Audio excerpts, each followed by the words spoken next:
Эртең бир 25 миң сизге берсем, анан 2 миңди банкка эле салсамчы по альтернативага. Ушуну алсам болобу деген. Мындай кылбайсыңбы? Телефонуң турат го. Телефонуң алып кел да алка. Шап керектүү нерселерин башка нерсеге көчүрүп ал да алка, меникин алып кет.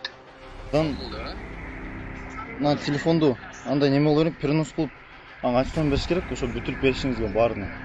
Алка, мен реально азыр 13 Pro эле. 13 Pro баягы 128. Senikine состояние алкам Телеграмдан көрдүм. 31 миң ОФП деп турат. Бирок 35ке баалады алкам. Переноске кылалыбы? Бир өзү алмаштыралыбычы?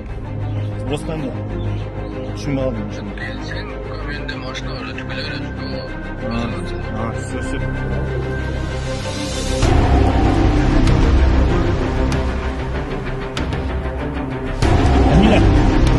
Фамилия, отчество. Предложение.